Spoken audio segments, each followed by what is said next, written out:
하나님이 인간을 사랑하시고 복 주시기 위해서 언약의 백성들을 세우셨습니다. 우리 언약의 백성들이라는 말을 많이 쓰죠.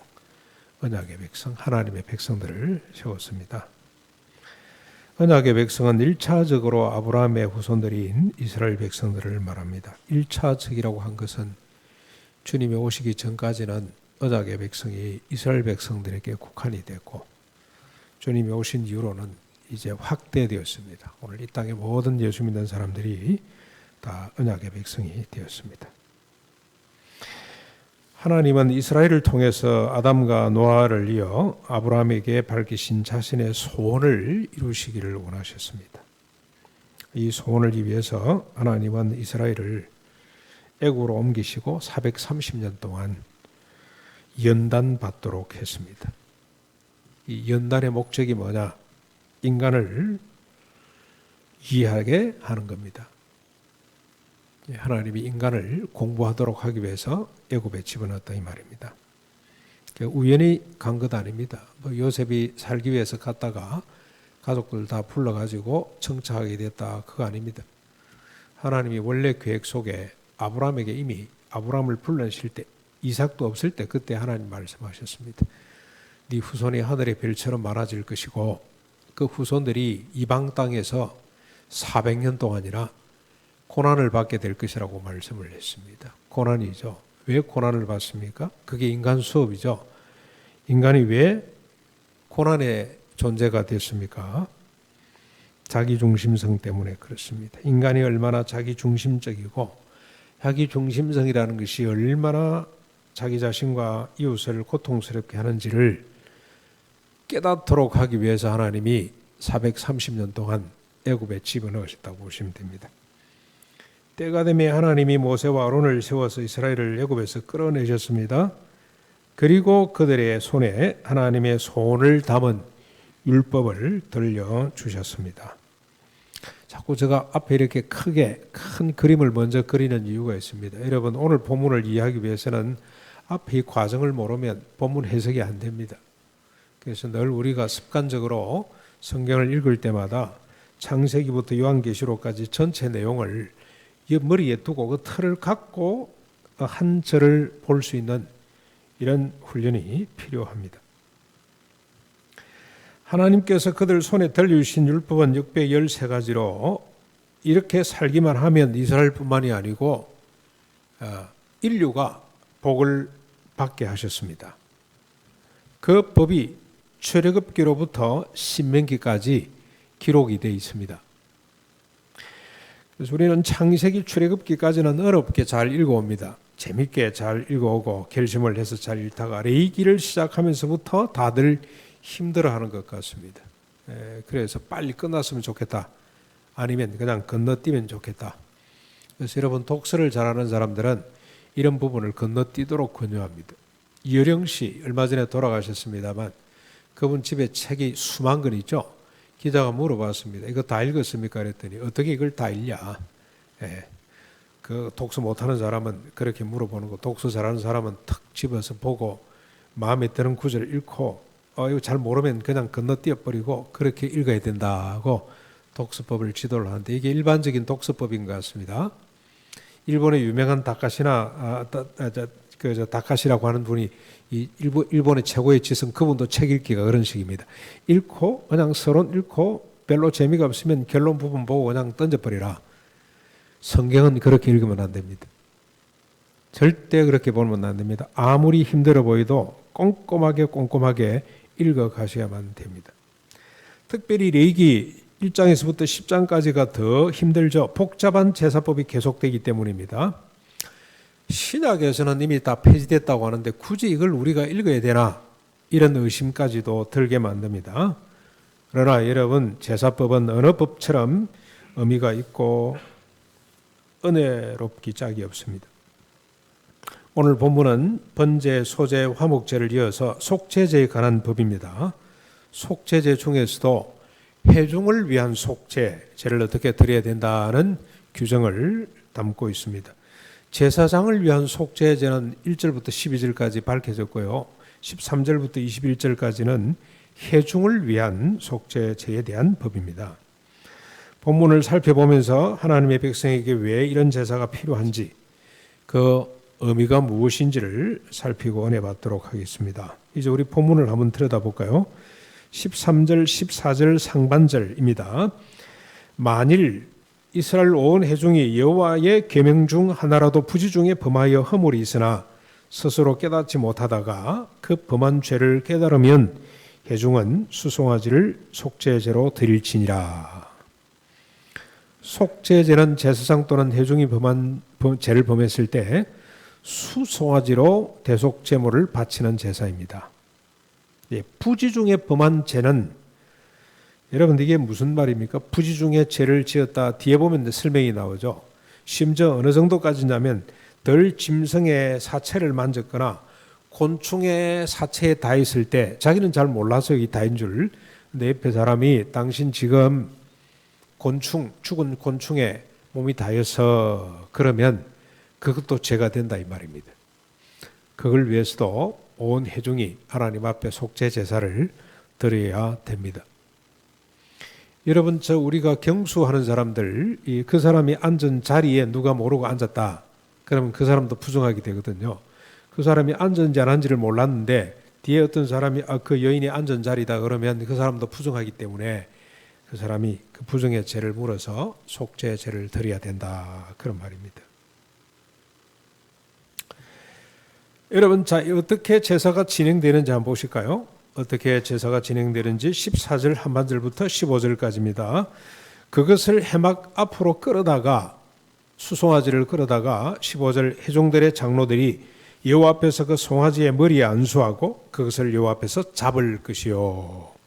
인간의 죄를 위해서 수송아지가 해막 앞으로 끌려가야만 합니다. 왜 수송아지냐? 하나님은 제물마저도 수컷을 좋아하시는가 하는 생각을 하면 큰 오해입니다. 하나님이 수송아지를 바치라고 한 것은 전적으로 인간을 위해서입니다. 수컷이 암컷에 비해서 재산 가치가 덜하기 때문입니다. 수컷은 온 동네에 한두 마리만 있으면 됩니다. 저희 옛날 고향 동네가 8,000명 살았는데요. 이 반성면이 8,000명 몇 면이 있었는데 수컷은 몇 마리만 있으면 돼요.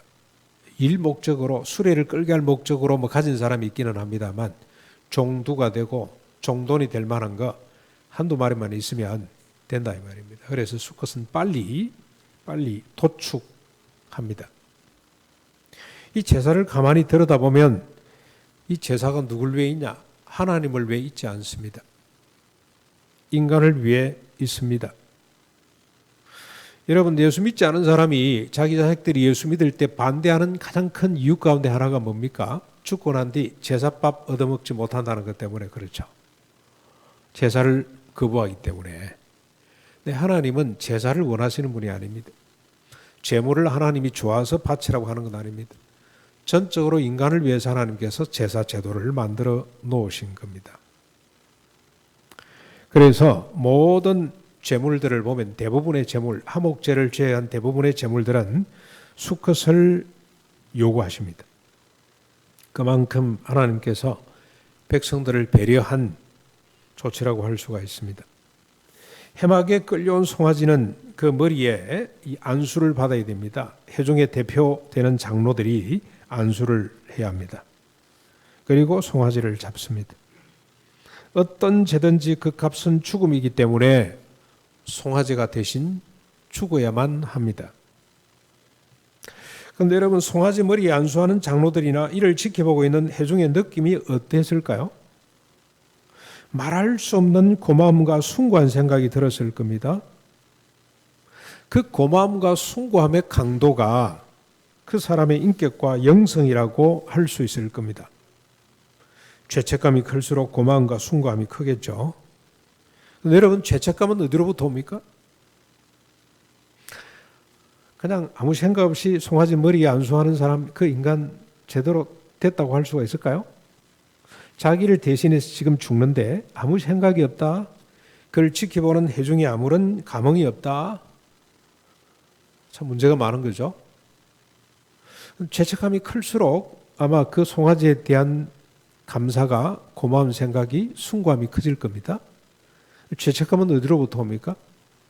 하나님의 말씀이죠. 율법을 아는 것에서 봅니다. 그런데 율법을 아는 것 가지고는 안 됩니다. 여러분 착각하시면 안 됩니다. 율법을 아는 것으로 죄책감이 생기질 않아요. 율법을 지켜 행하려고 할 때 그때 비로소 우리 속에 죄책감이 생기게 됩니다. 지킬 수 없다는 죄책감. 그러면 율법을 지키지 못하면 어떻게 됩니까? 죽어야 되죠. 내가 죽기 위해서, 내가 나를 대신해서 반드시 짐승이 죽어야 됩니다. 계명으로 살려고 할 때 자신의 비참을 깨닫게 되고 겸손하게 됩니다. 자신의 비참과 겸손을 느끼는 것만큼 짐승에 대한 애잔함이 클 것입니다. 계속해서 송아지 죽음이 어떻게 처리되는지 한번 보실까요? 16절로 18절까지 16절입니다. 기름 부음을 받은 제사장은 그 송아지 피를 가지고 회막에 들어가서 그 제사장이 손가락으로 그 피를 찍어 여호와 앞 휘장 앞에 7번 뿌릴 것이며, 성소 들어가는 것이 아니고 성소 밖에 앞에 큰 제단이 있고 물두멍이 있고 그 앞에 성막이 있죠. 그 성막 휘장 앞에 7번 뿌릴 것이며, 그 피로 또 그 피로 회막 앞 여호와 앞에 있는 제단 뿔들에 바르고, 여러분 큰 제단이 있습니다. 제단, 번제단이 있죠. 거기에 보면은 모세를 통해서 번제단을 만들 때 뿔을 만들도록 했어요.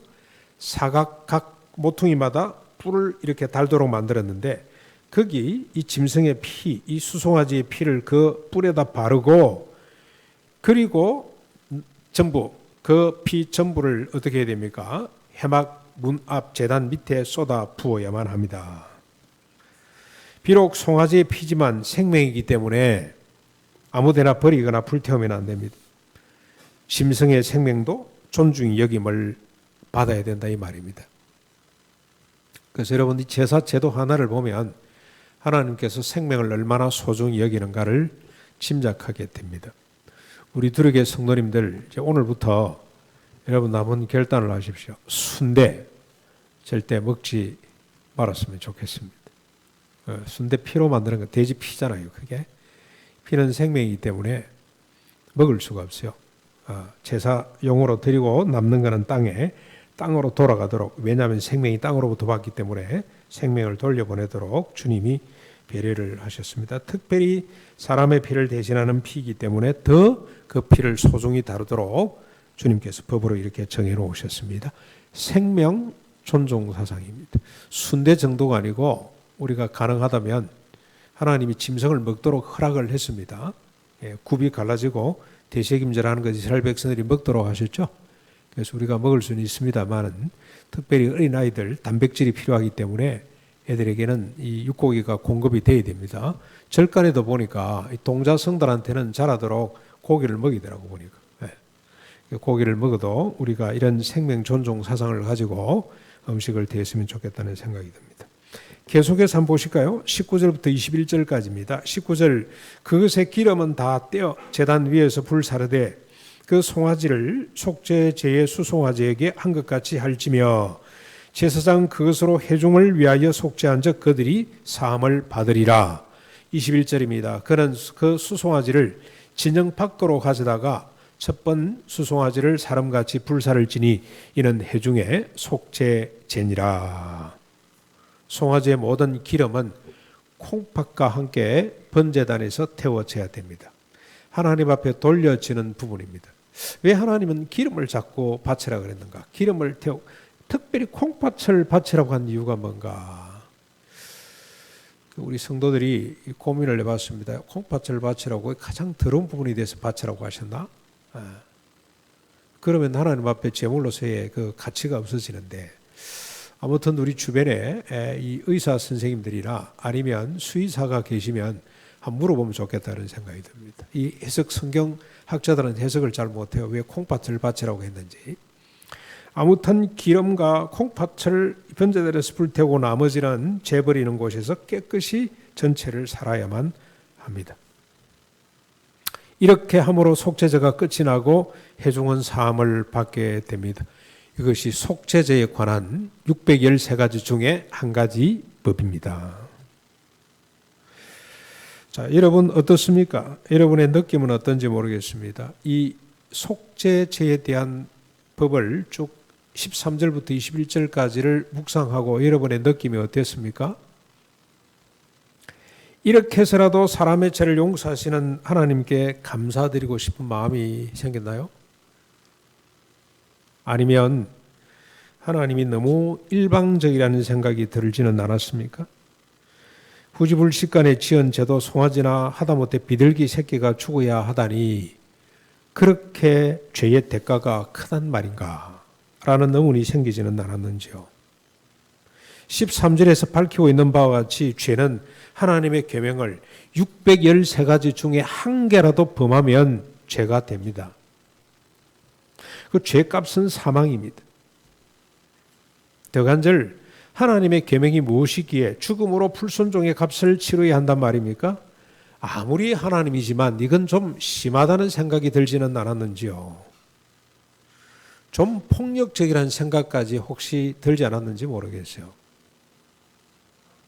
아니, 백성들하고 합의도 안 하고 하나님 일방적으로 정해놓고 지키라 그러고 안 지키면 그게 사람이 앉았는지 안 하는지, 내가 지금 곤충 죽은 거하고 접촉이 됐는지 안 했는지 그건 누가 합니까? 그것까지도 하나님께서 죽음으로 묻겠다고 하면 누가 하나님 섬기고 하나님 존경하고 사랑하겠냐 이 말입니다.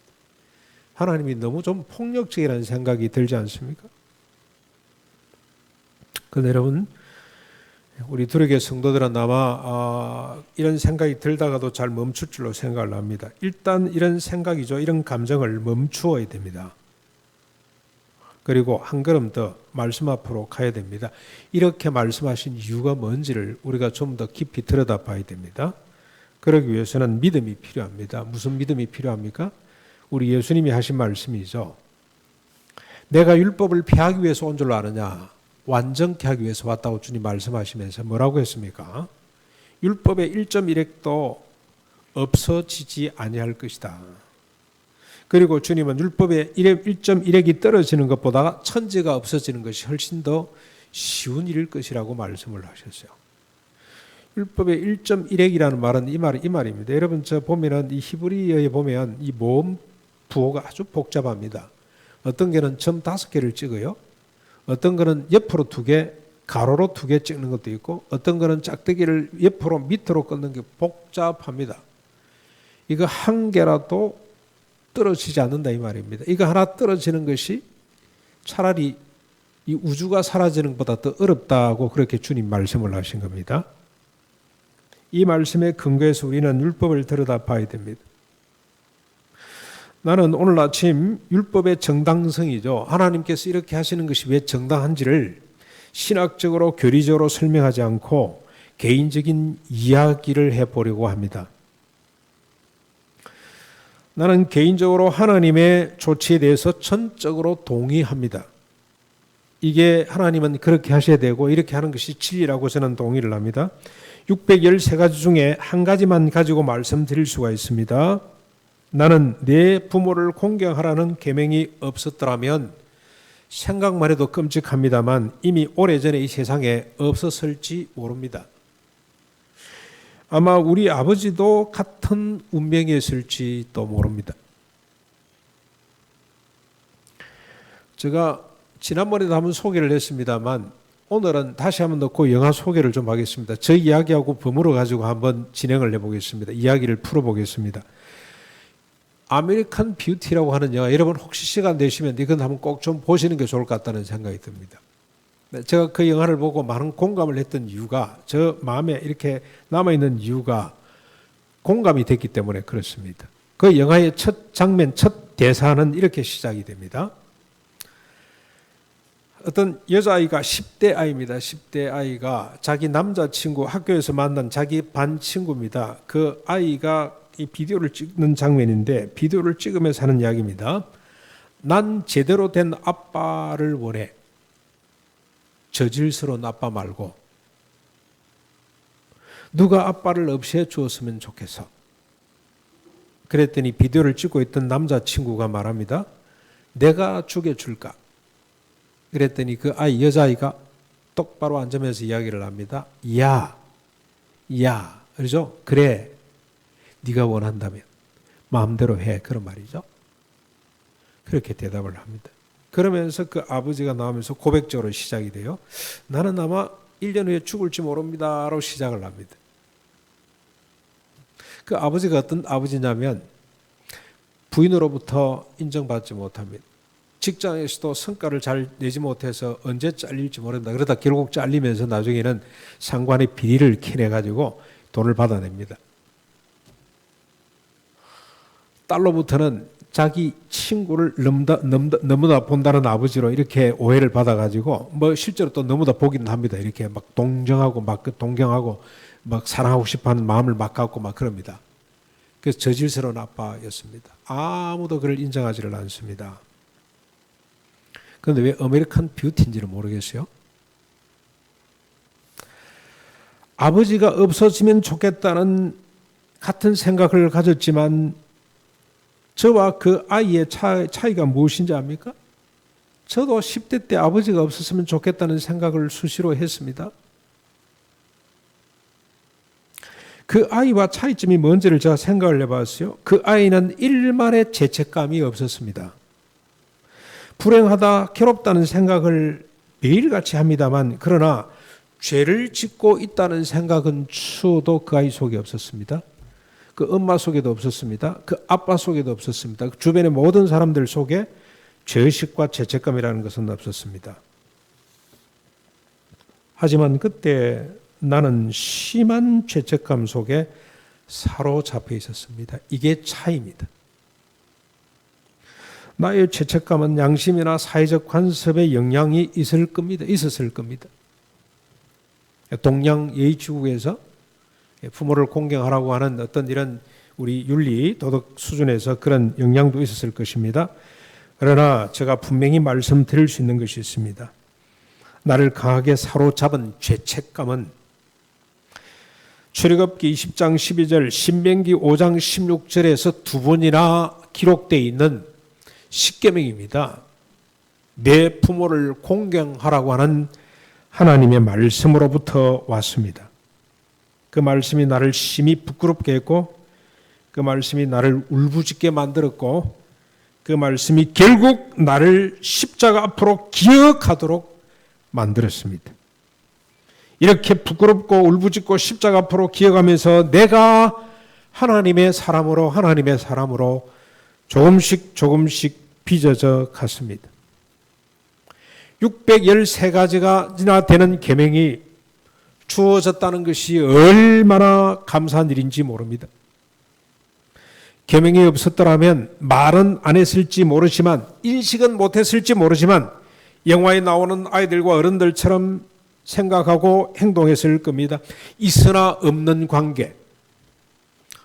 부부 사이가 서로 딴 여자, 딴 남자를 쫓고 있어요.